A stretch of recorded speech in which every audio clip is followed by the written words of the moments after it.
എന്റെ പ്രിയപ്പെട്ടവരോട് പറയുന്നു, ആദർശമെന്ന് പറയുന്നത് അമാനത്താ. അത് പടച്ചവനെ നിങ്ങൾ മുറുകെ പിടിക്കണേ, അത് പരമ്പരകൾക്ക് പകർന്നു കൊടുക്കണേ. അല്ലാഹുവിന്റെ ദീൻ നിങ്ങളുടെ മക്കൾക്ക് പരിചയപ്പെടുത്തു കൊടുക്കൂ. ആരാണ് ഔലിയാക്കന്മാർ, ആരാണ്? അല്ലാഹുവിന്റെ ഒരു ആരിഫിനെ കുറിച്ച് നമ്മൾ ഇന്ന് പറഞ്ഞല്ലോ. ഇവിടെ ഒരുമിച്ച് കൂടിയത് ആർക്കാണ്? സാധാരണ ഒരു വ്യക്തിക്ക് വേണ്ടിയല്ലല്ലോ. അല്ലാഹു ഇഷ്ടപ്പെട്ട ഒരു മഹാന്റെ പേരിലല്ലേ ഒരുമിച്ച് കൂടിയത്. കളിയാക്കുന്നവര് കളിയാക്കട്ടെ, ട്രോളണ്ടവര് ട്രോളട്ടെ. പെങ്ങളെ ഉറച്ചു നിൽക്കണം ചെറുപ്പക്കാരാ. എന്റെ പ്രിയപ്പെട്ടവരോട് പറയുകയാണ്, യാക്കൂബ് എന്ന് പറയുന്ന പിതാവ് തന്റെ പൊന്നാര മക്കൾക്ക് പറഞ്ഞു കൊടുത്ത ഒന്നാമത്തെ അറിവ് ആദർശമായിരുന്നു, ദീനായിരുന്നു. മക്കളെ തോന്നുന്നത് പോലെ നടക്കരുത്, ദീന് പറയുന്നത് പോലെ വേണം ജീവിക്കാൻ, ദീന് മുറുകെ പിടിച്ചു വേണം ജീവിക്കാൻ.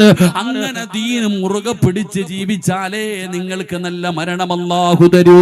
അതുകൊണ്ട് എന്റെ പ്രിയപ്പെട്ടവരോട് പറയുകയാ, യാക്കൂബ് എന്ന് പറയുന്ന പിതാവ് തന്റെ മക്കൾക്ക് ആദർശം പഠിപ്പിച്ചു കൊടുത്തു.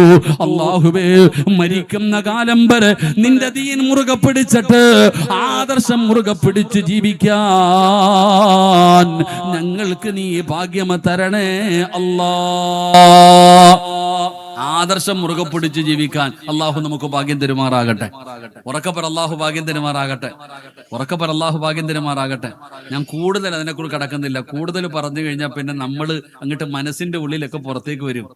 ഇതിന് കൂടുതൽ വിശദീകരിക്കാൻ പോയി കഴിഞ്ഞാൽ എന്റെ പ്രിയപ്പെട്ടവരെ അകത്ത് കിടക്കണൊക്കെ പുറത്തു വരും. എന്തിനാ വെറുതെ? അള്ളാഹു നമുക്കൊക്കെ നല്ലത് പഠിക്കാൻ അള്ളാഹു ഭാഗ്യം തരുമാറാകട്ടെ. മഹാനായ യാക്കൂബ് നബി അലൈഹിസ്സലാം 12 മക്കളെ വളർത്തിയ വാപ്പയാ.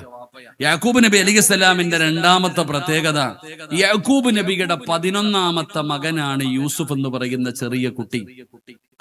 ആ യൂസുഫ് എന്ന് പറയുന്ന ചെറിയ മകൻ ഒരു ദിവസം രാവിലെ വാപ്പാനെ കാണാൻ വന്നു. ഉറക്കത്തിൽ എഴുന്നേറ്റ് വരിക. ഉറക്കത്തിൽ നിന്ന് എഴുന്നേറ്റ് തന്റെ പിതാവിന്റെ ചാരത്തേക്ക് കടന്നു വന്നു മഹാനായ യൂസുഫ് നബി അലൈഹിസ്സലാം. ആ യൂസുഫ് എന്ന് പറയുന്ന മകൻ വാപ്പാന്റെ അടുക്കലേക്ക് കടന്നു വന്നിട്ട് അവിടെ നിന്ന് വാപ്പയോട് പറഞ്ഞൊരു കാര്യമുണ്ട്. ഒരു 3 സ്വലാത്ത് സ്വല്ലല്ലാഹു. എന്റെ പ്രിയപ്പെട്ട സഹോദരങ്ങളെ, മഹാനായ യാക്കൂബ് നബി അലൈഹിസ്സലാം, ആ യാക്കൂബ് നബി അലൈഹിസ്സലാമിന്റെ മകനായ യൂസുഫ് എന്ന് പറയുന്ന 11ാമത്തെ കുട്ടി ഒരു ദിവസം വാപ്പാന്റെ അടുക്കൽ വന്നിട്ട് പറയുന്നു, ഖാല യാ ബുനയ്യ ലാ തഖ്സുസ് റുഅയാക അലാ. അതാ പരിശുദ്ധമായ ഖുർആൻ പറയാ, യൂസുഫ് എന്ന് പറയുന്ന ആ മകൻ ഒരു ദിവസം വാപ്പാടെ ചാരത്ത് കടന്നു വന്നു. എന്നിട്ട് ഉപ്പാനോട് പറയുകയാണ്, ഇദ് ഖാല യൂസുഫ് ലി അബീഹി യാ അബതി ഇന്നി റഅയ്തു 11 കൗകബൻ വശംസ വൽ ഖമറ റഅയ്തുഹും ലീ സാജിദീൻ. യാക്കൂബ് നബി എന്ന് പറയുന്ന പ്രിയപ്പെട്ട പിതാവിന്റെ ചാരത്ത് 11ാമത്തെ ചെറിയ മകന് ഒരു ദിവസം നേരം വെളുത്തപ്പോൾ വാപ്പയുടെ ചാരത്ത് വന്നിട്ട് പറഞ്ഞു, വാപ്പാ, ഇന്നലെ രാത്രി ഞാനൊരു സ്വപ്നം കണ്ടു വാപ്പാ. നല്ലതുപോലെ പിതാക്കന്മാര് കേൾക്കണം, എന്റെ ഉമ്മമാര് നല്ലതുപോലെ കേൾക്കണം. യാക്കൂബ് എന്ന് പറയുന്ന പിതാവിന്റെ അടുക്കൽ ചെറിയ മകൻ വന്നിട്ട് പറഞ്ഞു, ഉപ്പാ, ഇന്നലെ രാത്രി ഞാനൊരു സ്വപ്നം കണ്ടു വാപ്പാ.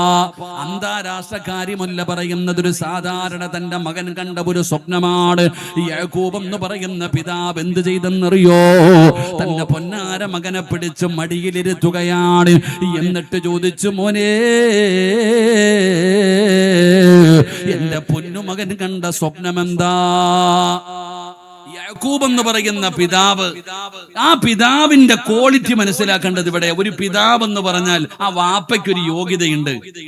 ആ യൂസുഫ് എന്ന് പറയുന്ന 11ാമത്തെ ചെറിയ മകൻ രാത്രിയിൽ കണ്ട ഒരു സ്വപ്നം വരെ വാപ്പാന്റെ അടുത്ത് വന്ന് പറയാനുള്ള മനസ്സ് യൂസുഫിനുണ്ടായിരുന്നു. അത് കേൾക്കാനുള്ള മനസ്സ് യാക്കൂബ് എന്ന് പറയുന്ന പിതാവിനുണ്ടായിരുന്നു. അള്ളാഹു നമുക്ക് ഈമാൻ തരുമാറാകട്ടെ. ആ യാക്കൂബ് എന്ന് പറയുന്ന പിതാവ് സാധാരണ ഒരാളല്ല. 12 മക്കളുടെ വാപ്പയാ, ഒരു പ്രവാചകനാ. എത്ര തിരക്കുണ്ടാകും ഒരു നബിക്ക്? ഒരു നബിയുടെ തിരക്ക് നമ്മളൊന്ന് ഉദ്ദേശിക്കുന്നതിനപ്പുറമാണ് ഒരു പ്രവാചകന്റെ തിരക്ക് എന്ന് പറയുന്നത്. ആ തിരക്കു പിടിച്ച പ്രവാചകന് തന്റെ മകൻ കണ്ട ഒരു സ്വപ്നം എന്താണെന്ന് ചോദിക്കാനും കേൾക്കാനും മറുപടി പറയാനും സമയമുണ്ടായിരുന്നു. അള്ളാഹു നമുക്ക് ഈമാൻ തരുമാറാകട്ടെ. എടാ, നമ്മള് ഇന്നത്തെ വാപ്പായിക്ക് മക്കളുടെ ഏറ്റവും വലിയ പരാതി ഉപ്പ എന്നോട് സംസാരിക്കില്ല എന്നുള്ളതാ. ഇന്നത്തെ ആണാകട്ടെ പെണ്ണാകട്ടെ മക്കളുടെ ഒന്നാമത്തെ പരാതി വാപ്പയും മിണ്ടൂല ഉമ്മയും മിണ്ടൂല. സ്വന്തം മക്കളുടെ സങ്കടം കേൾക്കാൻ പോലും വാപ്പയ്ക്ക് സമയമില്ല. പണം ഉണ്ടാക്കണം, കച്ചവടം നടത്തണം, നാട്ടുകാരെ നന്നാക്കണം, പള്ളിയിലെ ഇമാമിന്റെ തെറ്റ് നോക്കണം, വേറെ ആരുടെ ഇല്ല. സ്വന്തം മോന്റെ കാര്യം നോക്കാൻ സമയമില്ല. വാപ്പയ്ക്ക് നാട് നന്നാക്കണം. എടോ, സ്വന്തം മകൻ നാട്ടുകാരുടെ അല്ല, നിന്റെ മോനാ, നിന്റെ രക്തത്തിൽ പിറന്ന നിന്റെ മകൻ. അവന് പറയാനുള്ളത് എന്താന്ന് കേൾക്കാൻ നിനക്ക് സമയമില്ല. തിരക്ക്. അവന്റെ ജീവിതത്തിലെ ഏറ്റവും വിലപ്പെട്ട കാര്യം പോലും കേൾക്കാൻ സമയമില്ല. ഇതൊരു സ്വപ്നത്തിന്റെ കഥയാ. അവന്റെ ജീവിതത്തിലെ വിലപ്പെട്ട കാര്യം പോലും വാപ്പാന്ന് പറഞ്ഞ പടച്ചവനെ മക്കളെടുത്ത് മിണ്ടിക്കടിഞ്ഞ എന്തോ അത്ഭുതം, എന്തോ ലോകം ഇടിഞ്ഞു വീഴുന്ന പോലെ. ഹിറ്റ്ലറെ പോലെയാ വാപ്പ നടക്കണേ. ആരോടും മിണ്ടത്തില്ല, മക്കളോട് മിണ്ടാറില്ല, മകന്റെ മുഖത്ത് നോക്കിക്കിട്ടൊന്ന് ചിരിക്കുക പോലുമില്ല. എന്റെ പ്രിയപ്പെട്ടവരെ, വാപ്പയാകട്ടെ ഉമ്മയാകട്ടെ, ഉമ്മയ്ക്ക് ഫോൺ താഴെ വെക്കണ്ടേ, നാട്ടുകാരുടെ കഥകൾ മുഴുവനും കേൾക്കണ്ടേ, വല്ലവരുടെ ഒക്കെ കാര്യങ്ങൾ തീർക്കണ്ടേ. ഈ 15-കാരിയുടെ മനസ്സിന്റെ സങ്കടം കേൾക്കാൻ നിനക്ക് സമയമില്ലല്ലോ. നീ കല്യാണത്തിന് പോകുമ്പോ പോലും മോളെ കൊണ്ടുപോകത്തില്ല. ഈ അടുത്തൊരു പെൺകുട്ടി പറഞ്ഞത്, ഉസ്താദേ, എന്റെ ഉമ്മ ഒരു സ്ഥലത്ത് പോകുമ്പോഴും എന്നെ കൊണ്ടുപോകാറില്ല, ഒരൊറ്റ ഫംഗ്ഷനിൽ പോലും കൊണ്ടുപോകാറില്ല. കാരണം എന്തേ? ഇത്രയും വലിയ ഒരു മകളുണ്ടെന്ന് പറഞ്ഞാൽ ആ പെണ്ണിന് നാണക്കേടല്ലേ. 9ാം ക്ലാസ്സിൽ പഠിക്കണ ഒരു മകളുണ്ടെന്ന് പറഞ്ഞാ ഇവൾ ഇന്ന് 22-കാരിയെ പോലെ നടക്കണേ. പെണ്ണുങ്ങൾക്ക് നാണക്കേടാ. സ്വന്തം മകളെ കൂടെ കൊണ്ടുപോയാൽ ഇത്രയും വലിയ ഒരു മകളുണ്ടെന്ന് അറിയുന്നത് മാനക്കേടായി കാണുന്നു. എടാ, ഇന്ന് പെണ്ണുങ്ങൾ ഇഷ്ടപ്പെടുന്ന ഒരു കാര്യം ഞാൻ പറയട്ടെ. എടാ, മകളും ഉമ്മായും കൂടെ പോകുമ്പോ ഇത് മകളാണോ എന്ന് വെച്ചാൽ നാണക്കേടാ, ആ സ്ഥാനത്ത് അനിയത്തിയാണോ എന്ന് വെച്ചാൽ വലിയ സന്തോഷവാ. അല്ലാഹു ഈമാൻ തരുമാറാകട്ടെ. സ്വന്തം മകളും ഉമ്മായും കൂടെ പോകുമ്പോ ചുമ്മാതൊന്ന് ചോദിച്ചു വെക്കേ, അനിയത്തിയ, എന്റെ മോള് അനിയത്തി, അങ്ങനെ ആഗ്രഹിക്കുന്ന പെണ്ണുങ്ങൾ. എന്റെ പ്രിയപ്പെട്ട സഹോദരങ്ങളെ, വാപ്പ പിന്നെ ആരുടെ കാര്യം? നീ നിന്റെ മോന്റെ കാര്യം കേൾക്കണം, അവന്റെ സങ്കടം കേൾക്കണം. അല്ലാതെ നീ പറയുന്നത് മാത്രമേ വീട്ടിൽ നടക്കാൻ പാടുള്ളൂ. അത് പണ്ടത്തെ കാലം. കാലമൊക്കെ മാറി. പണ്ട് വീടിനിങ്ങനെ നീ ആയിരുന്നു വീട്ടിലെല്ലാം, അതുകൊണ്ട് നീ പറയുന്നത് മാത്രമേ വീട്ടിൽ നടക്കൂ. ഇന്ന് അങ്ങനല്ല. ആ കുട്ടികൾക്കും അവകാശമുണ്ട് പറയാൻ. അവരുടെ അവകാശം കൂടെ കേൾക്ക്. നല്ലതാണെങ്കിൽ കേട്ടാ മതിയല്ലോ. എടാ, നിന്റെ മകന് പഠിക്കണം, അവൻ എന്തു പഠിക്കണം, അത് ചോദിക്കാനുള്ള അവകാശം നിനക്കുമുണ്ട്, അത് പറയാനുള്ള അവകാശം അവനുമുണ്ട്. വാപ്പ, എനിക്ക് ഇന്നത് പഠിക്കണം, അവന്റെ ആഗ്രഹം കേൾക്ക്. ഒരു പെണ്ണിന്റെ കല്യാണം വരുന്നു, അവളോട് ചോദിക്കും അവളുടെ അഭിപ്രായം. എന്റെ പ്രിയപ്പെട്ടവരെ, നമ്മൾ മക്കളെ കൂടെ പരിഗണിക്കണം. ഞാനിപ്പോ എന്റെ മകനോട് ചോദിച്ചു, എന്താടാ നിന്റെ ആഗ്രഹം? എന്റെ മകനോട് ഞാൻ ചോദിച്ചു, നിന്റെ ആഗ്രഹം എന്താ? അവൻ പറഞ്ഞു, ഉപ്പ, എനിക്ക് പോലീസുകാരനാവണം. വെടി കൊണ്ടതുപോലെ വിചാരിയിരുന്നു. ഞാൻ അവനോട് ചോദിച്ചു, നിന്റെ ആഗ്രഹം എന്താന്ന്? ഒരുത്തം പറഞ്ഞു, എനിക്ക് ഒന്നാമത് ഒരുത്തം പറഞ്ഞു പോലീസുകാരനാകണം. രണ്ടാമത്തവനോട് ചോദിച്ചു, നിന്റെ ആഗ്രഹം? എനിക്ക് പൈലറ്റ് ആകണം പാപ്പ. സുബ്ഹാനല്ലാഹ്. മൂന്നാമത്തവനോട് ചോദിക്കാൻ നിന്നില്ല. ഈ രണ്ടും നടക്കുമോ ഇല്ലയോ എന്നല്ല. എന്റെ മക്കൾ അത് പറഞ്ഞപ്പോൾ ഞാനത് ഉൾക്കൊള്ളാൻ തയ്യാറായി. വേണ്ട എന്ന് പറഞ്ഞില്ല. ഞാൻ ആ മക്കളോട് പറഞ്ഞു, നിങ്ങൾ പോലീസോ പൈലറ്റോ എന്ത് വേണമെങ്കിലും ആയിക്കോ, പക്ഷെ വാപ്പായ്ക്കൊരു ആഗ്രഹമുണ്ട്, നിങ്ങൾ രണ്ടുപേരും ഹാഫിളീങ്ങളാകണം. വാപ്പാടെ ആഗ്രഹം അതാ. ഹാഫിൾ ആയി കഴിഞ്ഞ് നീ ആര് വേണമെങ്കിലും ആയിക്കോ, വേണ്ടെന്ന് ഞാൻ പറഞ്ഞില്ല. പക്ഷെ നീ ആലിമ ഹാഫിളാകണം. അള്ളാഹുവിന്റെ വിശുദ്ധമായ ഖുർആൻ മുഴുവനും പഠിക്കണം. അള്ളാഹു എന്റെ മക്കളെ ഹാഫിളീങ്ങളാക്കി തരുമാറാകട്ടെ. ഒരാമി പറ, അള്ളാഹു ഹാഫിളീങ്ങളാക്കി തരുമാറാകട്ടെ. അത് പറഞ്ഞപ്പോ മനസ്സിലാക്കാൻ തയ്യാറായി, അവൻ പഠിക്കാൻ പോയി. നമ്മൾ നമ്മളുടെ മക്കളുടെ അഭിപ്രായം തെറ്റാണോ പറയുന്നത്, അവന് തിരുത്തി കൊടുക്കുക. അതാ ചെയ്യേണ്ടത്. മക്കളുടെ അഭിപ്രായം ചോദിക്കണം. അത് ചരിത്രങ്ങൾ പഠിപ്പിച്ചങ്ങനെ. ഇബ്രാഹിം നബി അലൈഹിസ്സലാം ഇസ്മായിൽ എന്ന് പറയുന്ന 11 വയസ്സുകാരനെ അറക്കാൻ വേണ്ടി വിളിച്ചുകൊണ്ട് പോയ ചരിത്രം അറിയല്ലോ. അറക്കാൻ വേണ്ടി തീരുമാനിച്ചപ്പോ മകനെ വിളിച്ചിട്ട് ചോദിച്ചു, മോനെ, ഉപ്പച്ചി ഇന്നലെ രാത്രി ഒരു സ്വപ്നം കണ്ടടാ, നിന്നെ അറുത്തു കൊടുക്കാൻ അള്ളാഹു പറഞ്ഞിരിക്കുന്നു, നിന്റെ അഭിപ്രായം എന്താ? ഇവിടെ 25-കാരനോട് ചോദിക്കത്തില്ല. ആ 11 വയസ്സിന് താഴെ പ്രായമുള്ള മകനോട് ചോദിച്ചു, നിന്നെ അറുത്തു കൊടുക്കാൻ അള്ളാഹു പറഞ്ഞിരിക്കുന്നു, നിന്റെ അഭിപ്രായം എന്താ? മകൻ എന്താ പറഞ്ഞത്? പാപ്പാ, ഇഫ്അൽ മാ തുഅ്മർ സതജിദുനി ഇൻഷാ അല്ലാഹ്. അള്ളാഹു പറഞ്ഞ എന്താന്ന് വെച്ചാൽ അനുസരിച്ചേക്കാൻ. അതാ മക്കള്. എന്റെ പ്രിയപ്പെട്ട സഹോദരി, നീ നിന്റെ മകളോട് സംസാരിക്കുക. അവളുടെ മനസ്സിന്റെ ഉള്ളിൽ ഒരുപാട് സങ്കടങ്ങളുണ്ട്. അവളുടെ മനസ്സിന്റെ ഉള്ളിൽ ഒരുപാട് സങ്കടങ്ങളുണ്ട്. അത് ആരോടെങ്കിലും ഒന്ന് തുറന്നു പറയണമെങ്കിൽ നീ അവളുടെ മുമ്പിൽ ഒന്ന് ഇരിക്കണം. നിന്റെ മകളോട് നീ സംസാരിക്ക്. നെഞ്ചത്തടിച്ചിട്ട് കാര്യമില്ല. അവസാനം വല്ലയിടത്തും പോയി പെട്ടുപോയതിന്റെ പേരിൽ സങ്കടപ്പെട്ടിട്ട് കാര്യമില്ല. മക്കളുടെ സങ്കടം കേൾക്കാൻ നിനക്ക് സമയം ഉണ്ടാകണം. നാട്ടുകാരെ വിട്ടേരെ, തൊഴിലുറപ്പ് പണിയൊക്കെ വിട്ടേരെ, അതൊക്കെ വിട്. അതൊക്കെ വേറെ ആൾക്കാർ നോക്കിക്കൊള്ളും. നീ നിന്റെ കാര്യം നോക്ക്, നിന്റെ കുടുംബം നോക്ക്. നിന്റെ നാട് പിന്നെ നന്നാക്കാം. ആദ്യം കുടുംബം നന്നാക്ക്. ആദ്യം നമുക്ക് നന്നാക്കാം. ഇവൻ നാട് നന്നാക്കാൻ നടക്കാം. പെണ്ണുമ്പോൾ ഒരു കൊലത്ത്, മക്കളൊരു കൊലത്ത്. എന്ത് നാട് നന്നാക്കാൻ? ആദ്യം നമ്മൾ നന്നാകണം. എന്നിട്ട് വേണം മക്കളെയും കുടുംബത്തെയും നന്നാക്കാൻ. എന്നിട്ട് വേണം നാട് നന്നാക്കാൻ. സിറാജ് മക്കളെയും പെണ്ണുമ്പിള്ളയും തിരിഞ്ഞു നോക്കാതെ വഅദ് പറഞ്ഞ് നിങ്ങളെ നന്നാക്കിയിട്ട് വല്ല കാര്യമുണ്ടോ? എടാ, ആദ്യം ഞാൻ എന്റെ പെണ്ണുമ്പിള്ളയെ നന്നാക്കണം, എന്റെ മക്കളെ നന്നാകണം, ആദ്യം ഞാൻ നന്നാകണം. അള്ളാഹു എന്നെ നന്നാക്കി തരുമാറാകട്ടെ. ആമീൻ പറഞ്ഞോ? അള്ളാഹു ഒരു ആമീൻ പറയടോ. ഞാനെങ്ങാനും നന്നായാലോ അള്ളാഹു എന്നെ നന്നാക്കി തരുമാറാകട്ടെ. എന്റെ സ്വഭാവം എന്താന്ന് എനിക്കല്ലേ അറിയുള്ളൂ. അപ്പൊ ഞാൻ പറഞ്ഞു വന്നതിന്റെ പ്രിയപ്പെട്ട സഹോദരങ്ങളെ, വാപ്പയ്ക്ക് സമയമുണ്ടാകണം തന്റെ മക്കള് പറയുന്നത് കേൾക്കാൻ. അത് അവിടെ തന്നെ ഏകദേശം പ്രശ്നങ്ങൾ കഴിയും. തന്റെ മക്കളുടെ സങ്കടം കേൾക്കാൻ ഉമ്മയ്ക്ക് സമയമുണ്ടാകണം. യാക്കൂബ് എന്ന് പറയുന്ന പിതാവിന് സമയമുണ്ടായിരുന്നു. തന്റെ പൊന്നാര മകനെ വിളിച്ചടുത്തിരുത്തി കെട്ടി യാക്കൂബ് നബി ചോദിച്ചു, മോനെ, എന്ത് സ്വപ്നമാണ് നീ കണ്ടത്? ആ സമയത്ത് യൂസുഫ് പറഞ്ഞു കൊടുത്തു, വാപ്പാ, സൂര്യനും ചന്ദ്രനും നക്ഷത്രങ്ങളുമല്ല എനിക്ക് സുജൂദ് ചെയ്യുന്നതായിട്ട് ഞാൻ സ്വപ്നം കണ്ടു വാപ്പാ. അവിടുന്ന് തന്റെ പൊന്നാര മകൻ അവിടുന്ന് സ്വപ്നം പറഞ്ഞു കൊടുത്തപ്പോ യാക്കൂബ് നബി അലൈഹിസ്സലാമിന് മനസ്സിലായി, ഇത് സാധാരണ ഒരു സ്വപ്നമല്ല, ഇവന് സാധാരണ ഒരു പയ്യനല്ല. യാക്കൂബ് എന്ന് പറയുന്ന പ്രവാചകന് തന്റെ പൊന്നാര മകനെ കുറിച്ച് മനസ്സിലാവുകയാണ്. പറഞ്ഞു കൊടുത്ത മറുപടി എന്തെന്നറിയുവോ? قال يا بني لا تقصص رؤياك على إخوتك فيكيد لك كيدا إن الشيطان للإنسان عدو مبين. നല്ലതുപോലെ കേൾക്കണേ പെങ്ങന്മാര്. അതാ യാക്കൂബ് എന്ന് പറയുന്ന പിതാവ് തന്റെ 11ാമത്തെ മകൻ വന്നിട്ട് പറഞ്ഞു, വാപ്പാ, ഇന്നലെ രാത്രി സൂര്യനും ചന്ദ്രനും നക്ഷത്രങ്ങളുമല്ല എനിക്ക് സുജൂദ് ചെയ്യുന്നതായി ഞാൻ സ്വപ്നം കണ്ടു എന്ന് പറഞ്ഞപ്പോ യാക്കൂബ് നബിക്ക് മനസ്സിലായി, ഇവന് സാധാരണ ഒരു പയ്യനല്ലെന്ന്. പടച്ചവനെ മനസ്സിലായപ്പോ ആ പിതാവ് പറഞ്ഞു കൊടുത്ത മറുപടിയാണടോ ഈ കാലഘട്ടത്തിൽ ജീവിക്കുന്ന നമ്മൾ പഠിക്കേണ്ടത്. നമ്മൾ പഠിക്കേണ്ട ഒരു കാര്യമാണ്. എന്റെ പ്രിയപ്പെട്ടവരെ, യാക്കൂബ് എന്ന് പറയുന്ന പിതാവ് പറഞ്ഞു, മോനെ, ലാ തഖ്സുസ് റുയാക അലാ ഇഖ്വതിക ഫയകീദു ലക കൈദാ ഇന്ന ശൈത്വാന ലിൽ ഇൻസാനി അദുവ്വും മുബീൻ. വാപ്പാ, ഞാൻ ഇങ്ങനെ ഒരു സ്വപ്നം കണ്ടു എന്ന് പിതാവിന്റെ അടുക്കൽ തന്റെ പൊന്നാര മകൻ പോയി പറഞ്ഞപ്പോ വാപ്പ പറഞ്ഞു കൊടുത്ത ഒരു മറുപടി അള്ളാഹു പഠിക്കാൻ ഭാഗ്യം തരുമാറാകട്ടെ. അള്ളാഹു പഠിക്കാൻ ഭാഗ്യം തരുമാറാകട്ടെ. വാപ്പ പറഞ്ഞു കൊടുത്തു, മോനെ, ഈ സ്വപ്നം കണ്ട കാര്യം നീ നാട്ടുകാരോട് പറയരുത്, അയൽവാസികളോട് പറയരുത്, കൂട്ടുകാരോട് പറയരുത് എന്നല്ല പറഞ്ഞ്. യാക്കൂബ് എന്ന് പറയുന്ന പിതാവ് പറഞ്ഞു, ഇത് നിന്റെ സഹോദരങ്ങളോട് പോലും പറയാൻ പാടില്ല. അള്ളാഹു നമുക്ക് ഈമാൻ തരുമാറാകട്ടെ. ഉറക്കപ്പറ, അല്ലാഹു ഈമാൻ തരുമാറാകട്ടെ. യാക്കൂബ് നബി തന്റെ മകന് കൊടുത്ത ഉപദേശം, നീ നിന്റെ കാക്കാമാരെടുത്ത് പോലും പോയിട്ട് ഇങ്ങനെ ഒരു സ്വപ്നം കണ്ടു എന്ന് നീ പറയരുത്, നീ മറച്ചു വെക്കണം. അള്ളാഹു നമുക്ക് ഈമാൻ തരുമാറാകട്ടെ. എല്ലാ കാര്യങ്ങളും എല്ലാവരോടും പറയാൻ പാടില്ല. പഠിച്ചു വെച്ചോ, എല്ലാ കാര്യങ്ങളും എല്ലാവരോടും പറയാൻ പാടില്ല. അത് സഹോദരനാണെങ്കിലും സഹോദരിയാണെങ്കിലും. കാരണം എന്തേ? കൂടപ്പുറപ്പ് നന്നാകുന്നത് കൂടപ്പുറപ്പിന് ഇഷ്ടമല്ല. നിനക്ക് കൂടോത്രം ചെയ്തു വെച്ചതാരാ? നിന്റെ കൂടപ്പുറപ്പ് തന്നെയാ. അള്ളാഹു കാക്കുമാറാകട്ടെ. എടാ, ഒരുത്തൻ നന്നാകുന്നത് മറ്റൊരുത്തൻ ഇഷ്ടമല്ല.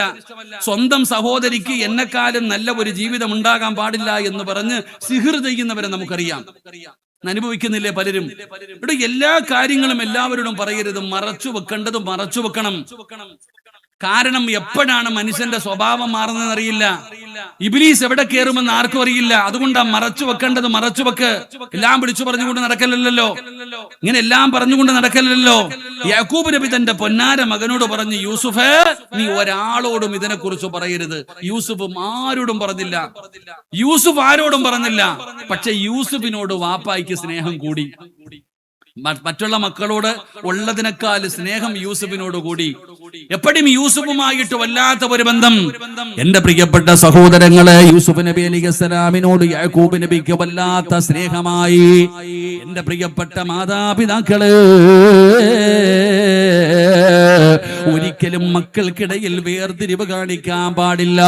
മക്കൾക്കിടയിൽ നിങ്ങൾ വേർതിരിവ് കാണിക്കരുത്. പടച്ചവനെ, ഇന്ന് മക്കൾക്കിടയിൽ വേർതിരിവ് കാണിക്കുന്നത് മാതാപിതാക്കളാണോ? ഒരു ഉദാഹരണം പറയട്ടെ. പടച്ചവനെ, വാപ്പ പറയുകയാ, നീ നിന്റെ അനുജനെ കണ്ടുപഠിക്കടാ, നീ നിന്റെ അനിയത്തിയെ കണ്ടുപഠിക്ക്, എടാ നിന്റെ സഹോദരനെ കണ്ടുപഠിക്ക്. അവൻ നല്ലതുപോലെ പഠിച്ചു, നല്ല നിലയിലായി, നല്ല ജോലിയായി, നല്ല ജീവിതമായി. നീ മന്ദബുദ്ധിയെ പോലെ നടക്കുകയാണല്ലോടാ. പടച്ചവനെ, വാപ്പയാണ് ഒരാളെന്ന് കാണിച്ചിട്ട് മറ്റൊരാളോട് പറയുന്നത് അവൻ മാത്രം നല്ലവൻ, ഞാൻ മോശക്കാരനാണെന്ന് പറയുകയാണ്. മനസ്സിന്റെ ഉള്ളിൽ വൈരാഗ്യം വരും പെങ്ങള്, മനസ്സിന്റെ ഉള്ളിൽ വൈരാഗ്യം വരും പെങ്ങള്. ഒരാളോട് മാത്രം സ്നേഹം കാണിക്കരുത്. മക്കൾക്കിടയിൽ ഒരു വിഷയത്തിനും വേർതിരിവ് പാടില്ല. മഹാനായ ആദരവായ പ്രവാചകൻ നബി മുഹമ്മദ് മുസ്തഫ സല്ലല്ലാഹു അലൈഹി വസല്ലമ തങ്ങൾ മസ്ജിദുൻ നബവിയിൽ ഇരിക്കുമ്പോ അതാ ഒരു കുഞ്ഞോടി വരികയാണ്, ഒരാൺകുട്ടി ഓടി വരികയാണ്. പടച്ചവനെ, പിതാവിന്റെ ചാരത്തേക്ക് ആ പൊന്നുമോനോടി വന്നു. വാപ്പയവനെ കെട്ടിപ്പിടിച്ച് ചുംബനം കൊടുത്തു. യാ റസൂലല്ലാഹ്, അല്ലാഹുവിന്റെ നബിയേ, എന്റെ പൊന്നുമോനാണ് നബിയേ എന്ന് പറഞ്ഞുകൊണ്ട് പിതാവ് അവനെ പിടിച്ചു മടിയിലിരുത്തുകയാണ്. അല്ലാഹുവിന്റെ റസൂലൊന്നും മിണ്ടിയില്ലടോ. അതാ കുറച്ചു സമയം കഴിഞ്ഞു, ആ മനുഷ്യന്റെ പെൺകുട്ടി വരികയാണ്, ആ മനുഷ്യന്റെ സ്വന്തം മകള് വരികയാണ്. ആ പൊന്നുമോളെ കെട്ടിപ്പിടിച്ച് ചുംബനം കൊടുത്തു. യാ റസൂലല്ലാഹ്, എന്റെ മകളാണ് നബിയേ എന്ന് പറഞ്ഞുകൊണ്ട് പിടിച്ചു താഴെ ഇരുത്തുകയാ, എന്ന് പറഞ്ഞുകൊണ്ട് പിടിച്ചു താഴെ ഇരുത്തുകയാ. നബി തങ്ങളുടെ മുഖം ചുമന്നടോ. അല്ലാഹുവിന്റെ റസൂല് പറഞ്ഞു, നീ നീതി കാണിച്ചില്ല, നീ നീതി കാണിച്ചില്ല. എന്തേ നബിയേ, എന്തേ നബിയേ, എന്താ നീതിയാണ് കാണിച്ചതെന്ന് ചോദിച്ചപ്പോ അല്ലാഹുവിന്റെ റസൂല് പറഞ്ഞു, നിന്റെ മകനെ നീ മടിയിലിരുത്തി, നിന്റെ മകളെ നീ താഴെ ഇരുത്തി, ഇത് നീതിയല്ല എന്ന് നബി മുഹമ്മദ് മുസ്തഫ സല്ലല്ലാഹു അലൈഹി വസല്ലമ തങ്ങൾ പറയുമ്പോ, പടച്ചവനെ, സ്നേഹത്തിന്റെ വിഷയത്തിൽ പോലും വേർതിരിവ് കാണിക്കാൻ പാടില്ല. ഒരുത്തനോട് വല്ലാത്ത സ്നേഹം, പെൺകുട്ടികളോട് മാത്രം വല്ലാത്ത സ്നേഹം, ഉമ്മ ഇളയ മകനോട് മാത്രമല്ല സ്നേഹം കാണിക്കേണ്ടത്. എല്ലാം നിന്റെ മക്കളല്ലേ, എല്ലാം നിന്റെ മക്കളല്ലേ. വീട്ടിൽ എന്തു വന്നാലും ഏറ്റവും കൂടുതൽ വഴക്ക് കേൾക്കുന്നത് ഒന്നാമത്തെ കുട്ടിയാ. അവനാണ് എല്ലാ ചീത്തവിളിയും കേൾക്കുന്നത്, അവനാണ് എല്ലാ ജോലിയും ചെയ്യേണ്ടത് വരുന്നത്. പെങ്ങളെ, സ്നേഹിക്കേണ്ടത് ഏറ്റവും ചെറിയ മകനെയല്ല, സ്നേഹിക്കേണ്ടത് ഒന്നാമത്തെ കുട്ടിയാണ്. അവനോടാണ് നീ കരുണ കാണിക്കേണ്ടത്. കാരണം എന്തെന്നറിയോ? വിവാഹം കഴിഞ്ഞു മക്കളില്ലാതെ ദുആ ചെയ്ത് നടന്നപ്പോ അല്ലാഹു ആദ്യമായിട്ട് നിനക്ക് തന്ന കൺമണിയാണ് അവന്. അവനോട് വല്ലാത്ത സ്നേഹമായിരുന്നു നിനക്ക്. ആദ്യമായിട്ട് കിട്ടിയ കുഞ്ഞായത് കാരണം വല്ലാതെ സ്നേഹം കൊടുത്ത് ലാളിച്ചാണ് നീ അവനെ വളർത്തിയത്. പക്ഷേ രണ്ടാമതൊന്ന് വന്നപ്പോൾ അവനോടുള്ള സ്നേഹം കുറയുകയാണ്. മൂന്നാമതൊരാള് വന്നപ്പോ നീ അവനെ പരിഗണിക്കുന്നില്ല. പെങ്ങളെ, നീതിയല്ലല്ലോ ഉമ്മ, എല്ലാം നിന്റെ മക്കളല്ലേ ഉമ്മ, വാപ്പ എല്ലാം നിന്റെ മക്കളല്ലേ. എന്തിനാ മക്കൾക്കിടയിൽ വേർതിരിവ് കാണിക്കുന്നത്? സ്നേഹത്തിന്റെ വിഷയത്തിൽ വേർതിരിവ് കാണിക്കുന്നവരുണ്ട്, പരിഗണനയുടെ വിഷയത്തിൽ വേർതിരിവ് കാണിക്കുന്നുണ്ട്. കുടുംബ സ്വത്ത് വിഹിതം വെക്കുമ്പം പോലും, കുടുംബ സ്വത്ത് വിഹിതം വെക്കുമ്പോ പോലും പടച്ചവനെ വേർതിരിവ് കാണിക്കുന്നവരുണ്ടല്ലോ ഉമ്മ. അല്ലാഹുവിന്റെ പ്രവാചകന്റെ മുമ്പിലേക്ക് നുഅ്മാൻ ഇബ്നു ബശീർ എന്ന് പറയുന്ന പിതാവ് കടന്നു ചെല്ലുകയാണ്. യാ റസൂലല്ലാഹ്, അല്ലാഹുവിന്റെ നബിയേ, നുഅ്മാനിനോട് വല്ലാത്ത സ്നേഹമാണ് നബിയേ. കാരണം അവൻ ഇൽമു പഠിക്കുന്ന മുതഅല്ലിമാ. അല്ലാഹുവിന്റെ പ്രവാചകന്റെ മുമ്പിൽ വന്ന് ഇൽമു പഠിക്കുന്ന മകനാണ് നുഅ്മാൻ. അതുകൊണ്ട് വാപ്പയ്ക്ക് അവനോട് വല്ലാത്ത സ്നേഹമായിരുന്നു. അതുകൊണ്ട് പറഞ്ഞു, യാ റസൂലല്ലാഹ്, എന്റെ വീട് ഞാൻ അവന് കൊടുക്കാമെന്ന് കരുതുന്നു നബിയേ. എന്റെ മകൻ ഇൽമു പഠിക്കുന്നവനാണല്ലോ, എന്റെ വീട് ഞാൻ അവന് കൊടുക്കാമെന്ന് ആഗ്രഹിക്കുന്ന നബിയേ, അല്ലാഹുവിന്റെ പ്രവാചകം ചോദിച്ച ചോദ്യം എന്തെന്നറിയോ? നിനക്ക് പ്രായമാകുന്ന കാലത്ത് നുഅ്മ മാത്രം മതിയോ? മയ്യത്ത് കുളിപ്പിക്കാനും മയ്യത്ത് ചുമക്കാനും നുഅ്മ മാത്രം വന്നാ മതിയോ? വേറെ മക്കളൊന്നും വരണ്ട്? അല്ലാഹുവിന്റെ റസൂല് പറഞ്ഞു, നീതിയല്ല പെങ്ങള്. മക്കളിൽ ഒരാളോട് വേർതിരിവ് കാണിച്ചാൽ ഒരാൾക്ക് കൂടുതലും ഒരാൾക്ക് കുറവും നീ പറയുന്ന ന്യായം നിനക്കുണ്ടല്ലോ. അതൊന്നും ഒരു കാരണമല്ല പെങ്ങള്. പിതാവേ, ഒരിക്കലും അതൊരു കാരണമല്ല. ഇന്ന് സ്വത്ത് വിഹിതം വെക്കുമ്പോ, കുടുംബ സ്വത്ത് വിഹിതം വെക്കുമ്പോ പറയും, നിനക്ക് കോടിക്കണക്കിന് ആസ്തിയുണ്ടല്ലോടാ, അതുകൊണ്ട് നിനക്ക് ഇത്തിരി മതി. അത് ന്യായമല്ല, അത് നീതിയല്ല. ഇസ്ലാമിന്റെ നിയമം തന്നെയാ, ഉണ്ടെങ്കിലും ഇല്ലെങ്കിലും. പണമുണ്ടെന്ന് പറയുന്നത് സ്വത്ത് വിഹിതം വെക്കുമ്പോ കുറച്ചു കൊടുക്കാനുള്ള കാരണമൊന്നുമല്ല. ഞാൻ ഒരാളോട് ചോദിച്ചു, കോടിക്കണക്കിന് ആസ്തിയുള്ള ഒരു സഹോദരൻ, അദ്ദേഹത്തിന്റെ വീടും പറമ്പും പാപ്പയുടെ സ്വത്ത് വിഹിതം വെച്ചപ്പോ ഒരല്പ സ്ഥലം എനിക്ക് വേണമെന്ന് പറഞ്ഞു വാശി പിടിച്ചു. അപ്പൊ ഞാൻ ചോദിച്ചു, അബീബ, നിങ്ങൾക്ക് ഉസ്താദേ, വാപ്പാടെ സ്വത്ത് എനിക്ക് അവകാശപ്പെട്ടത്, അതിലൊരു ബറക്കത്തുണ്ട്, എനിക്കത് വേണം. എന്റെ പ്രിയപ്പെട്ടവരെ, മക്കൾക്കിടയിൽ വേർതിരിവ് നീ എന്താ പറയണേ? അവനെ കണ്ടുപഠിക്ക്, എടാ അവളെ കണ്ടുപഠിക്ക്, നിന്റെ അനിയത്തിയല്ലേ, കണ്ടുപഠിക്ക്. നീ ഇങ്ങനെ വട്ടനെ പോലെ നടക്ക, അവനെ കണ്ടുപഠിക്ക്, ഇവനെ കണ്ടുപഠിക്ക്. അവസാനം അവനെ തന്നെ കൊല്ലാൻ ഇവൻ തയ്യാറാകുന്നു. അള്ളാഹു കാത്തുരക്ഷിക്കുമാറാകട്ടെ. മക്കൾക്കിടയിൽ നീ തന്നെ വേർതിരിവ് കാണിക്കുന്നു. എന്റെ പ്രിയപ്പെട്ടവരെ, എത്രത്തോളം സൂക്ഷ്മത പുലർത്തണം. യാക്കൂബ് നബി യൂസുഫിനോട് പറഞ്ഞു, നീ ആരോടും പോയിട്ട് ഇത് പറയാൻ പാടില്ല. യൂസുഫ് ഇത് പറഞ്ഞില്ല. പക്ഷെ വാപ്പായ്ക്ക് അവനോട് സ്നേഹം കൂടിയപ്പോ ബാക്കി 11 കൂടെ കൂടിയാലോചന നടത്തി. ഇവൻ ഒറ്റ ഒരുത്തൻ കാരണം വാപ്പ നമ്മളെ സ്നേഹിക്കാത്ത, ഇവനെ കൊല്ലണം. അള്ളാഹു നമുക്ക് ഈമാൻ തരുമാറാകട്ടെ. സ്നേഹം കിട്ടാതെ വന്ന യാക്കൂബ് എന്ന് പറയുന്ന പ്രവാചകൻ യൂസുഫ് എന്ന് പറയുന്ന മകനോട് സ്നേഹം കൂടിയപ്പോ ഇത്തിരി സ്നേഹം കൂടിപ്പോയി. കാരണം ഇവൻ എന്തോ സാധാരണ ഒരു കുട്ടിയല്ലല്ലോ. വാപ്പായ്ക്ക് അവനോട് ഇത്തിരി സ്നേഹം കൂടിയപ്പോ മറ്റുള്ളവന്മാര് പറഞ്ഞു, ഇവൻ ഒറ്റ ഒരുത്തൻ കാരണമാ വാപ്പ സ്നേഹിക്കാത്ത, ഇവനെ തട്ടണം. എന്റെ പ്രിയപ്പെട്ടവരെ, ഒരാളല്ല, ബാക്കി എല്ലാവരും കൂടെ ഒരുമിച്ച് യൂസുഫിനെ തട്ടാൻ തീരുമാനിച്ചു. അള്ളാഹു നമുക്ക് ഈമാൻ തരുമാറാകട്ടെ.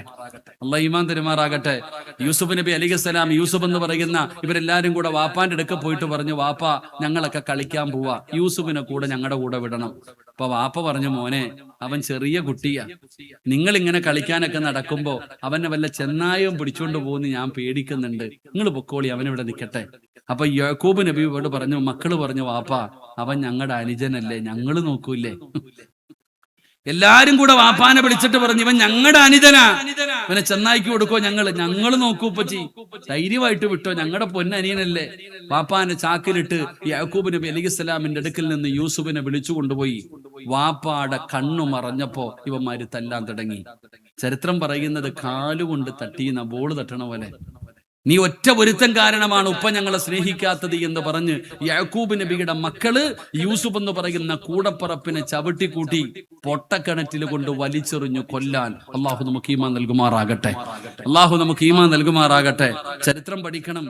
വാപ്പാന്റെ മക്കള് സ്നേഹം കിട്ടാതെ വന്നപ്പോ യൂസുഫ് എന്ന കൂടപ്പറപ്പിനെ കൊല്ലാൻ വലിച്ചെറിഞ്ഞു കിണറ്റിൽ. അവർ വിചാരിച്ചു മരിച്ചുപോയെന്ന്. അവസാനം ഇവരെല്ലാവരും കൂടെ ഒരുമിച്ചിരുന്നു ഗൂഢാലോചന നടത്തി. ഇനി വാപ്പാനോട് എന്തു പറയണം? കമീസൊക്കെ ഊരിയെടുത്തു. എന്റെ പ്രിയപ്പെട്ടവരെ, എപ്പോഴാണ് അവര് തിരിച്ചു മടങ്ങി വരുന്നത്? ഖുർആൻ പറയാം. അല്ലാഹുവിന്റെ പരിശുദ്ധമായ ഖുർആൻ അവിടെ നിന്ന് പറയുകയാണ്, എപ്പോഴാണ് ഈ മക്കൾ മടങ്ങി വരുന്നതെന്നറിയോ? വജാഊ അബാഹും ഇശാഅൻ യബ്കൂർ. രാത്രിയിലാണ് കടന്നു വരുന്നത്. പിതാവിന്റെ ചാരത്തേക്ക് കടന്നു വന്നിട്ട് തന്റെ പൊന്നാര മക്കള് അതാ കമീസ് കൊണ്ട് കാണിച്ചിട്ട് പറഞ്ഞു, വാപ്പാ, യൂസുഫിനെ കാണാനില്ല. ചങ്ങായ പിടിച്ചു കൊണ്ടുപോയി. പടച്ചവനെ, എന്റെ പ്രിയപ്പെട്ടവരെ, നമ്മൾ മനസ്സിലാക്കേണ്ട രണ്ടാമത്തെ കാര്യം എന്താണ്? മൂന്നാമത് പഠിക്കേണ്ട കാര്യം എന്തെന്നറിയോ? പടച്ചവനെ, നബിതങ്ങൾ പറഞ്ഞ ഒരു ഹദീസ് ഉണ്ടോ? അല്ലാഹുവിന്റെ പ്രവാചകൻ പറഞ്ഞു, വൈകുന്നേര സമയമായ നിങ്ങളുടെ മക്കളെ നിങ്ങൾ പുറത്തു വിടരുത്, വീടിന്റെ അകത്ത് കയറ്റി വാതിലടയ്ക്കണമെന്ന് നബി മുഹമ്മദ് മുസ്തഫ സല്ലല്ലാഹു അലൈഹി വസല്ലമ തങ്ങൾ പറയുകയാണ്. വൈകുന്നേര സമയമായാൽ കുട്ടികളെ നിങ്ങൾ പുറത്തു വിടരുത്, നിങ്ങൾ വീടിന്റെ അകത്ത് കയറ്റി വാതിലടയ്ക്കണമെന്ന് നബി തങ്ങൾ പറയുമ്പോ, പടച്ചവരെ, രാത്രിയുടെ പ്രത്യേകത എന്തെന്നറിയോ?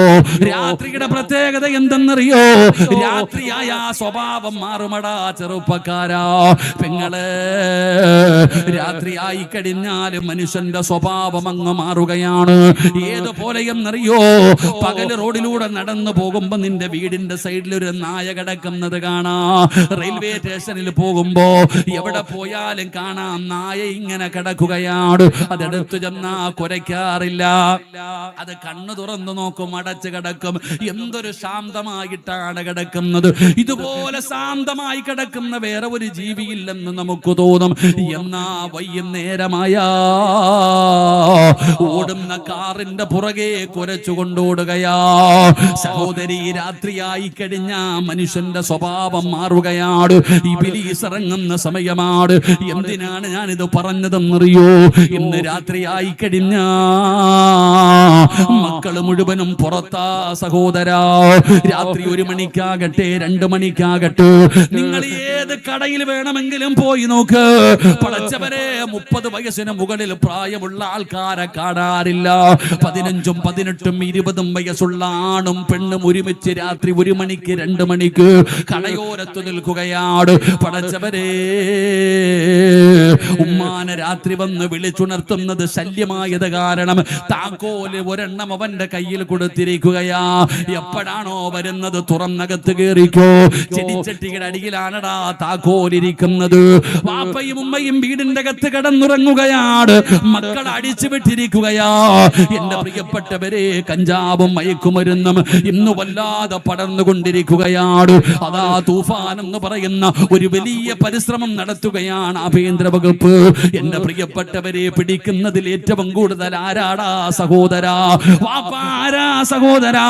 പെങ്ങളെ ആരെയാ പിടിക്കുന്നത്? ഏതെങ്കിലും ഒരു ദിവസമുണ്ടോ ഇതിൽ പ്രതികളായതിൽ മുസ്ലിമീങ്ങളില്ലാത്ത? എല്ലാത്തിന്റെ പേര് അബൂബക്കർ സിദ്ദീഖ്, ഖദീജ, ആയിഷ, എത്ര മഹദിമാരുടെ പേരിട്ടുകൊണ്ട് MDM കച്ചവടത്തിന് നടക്കുകയാണ്. എന്റെ പ്രിയപ്പെട്ടവരെ, വീടിന്റെ അകത്ത് കഞ്ചാവ് വളർത്തുന്നവരില്ലേ? എന്തൊക്കെയാണോ നടത്തുന്നത്?